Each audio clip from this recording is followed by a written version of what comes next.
पवित्र कार्तिक पूर्णिमा अवसर में चलचंचल हो उठिला पुरी जिला अस्तरंकर पीर जहानिया पीठ। आज सकाळ पीठरे हजार हजार संख्यार श्रद्धालु पहुंची पूजार्चना करिसेंती।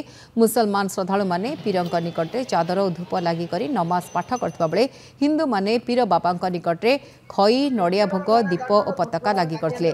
आजिर दिन में पीरंकु पूजार्चना कले समस्त मनस्कामना पूर्ण हुए बोली भक्तंकर रहिछि अतुट विश्वास। अन्यपटे आजिठु पीर जहानिया पीठरे 2 दिन व्यापी आरंभ होइतबा बाली यात्रा रे लोकंकर भिड़ लगी। लक्षाधिक श्रद्धालुं भिड़ को नजर रखी स्थानीय प्रशासन तरफ व्यापक व्यवस्था कर जायछि।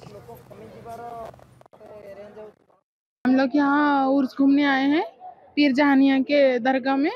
यहाँ हिंदू मुस्लिम सब आते हैं। वो हिंदू लोगों का कार्तिक पूर्णिमा भी है तो उन लोग भी आते हैं, हम लोग भी आते हैं। बाबा को, पीर जहानिया बाबा को सब मानते हैं। सब दिल में बहुत मतलब उनके लिए बहुत श्रद्धा लेके यहाँ को आते हैं। सबका दिल का जो भी ख्वाहिश रहता है, मन्नत मुराद रहता है, बाबा सबको पूरा करते हैं। जो जो सोचते हैं, जो मानते हैं, यहाँ सबका पूरा होता है। ये प्रति वर्ष यही कार्तिक पूर्णिमा समय रे प्रति वर्ष एठारे बहु समागम हुए।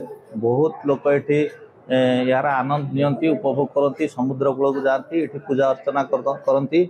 आउ सबु संप्रदाय मुसलमान संप्रदाय ये आसिक चादर चढ़ाती, सब प्रकार पूजा अर्चना हुए। आज प्रसिद्ध पीर जहानिया बालीयात्रा अनुष्ठित हो जाइए।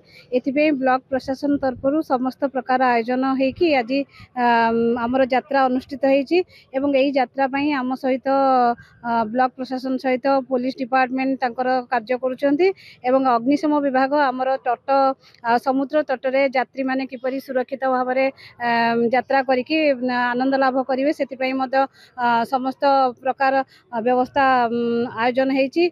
आज पवित्र कार्तिक पूर्णिमा विश्वास और भरोसार समन्वय पीर जहानिया पीठ केहू आवाहन कालू हिंदू और मुसलमान पीठ भाव बेस परिचित पीर जहानिया विश्वास रही। आजिर दिन में एठारे मानसिक रखिले मनस्कामना पूर्ण होता है। पुरी अस्तरंगर मानस खंडुआ नंदी घोष टीवी।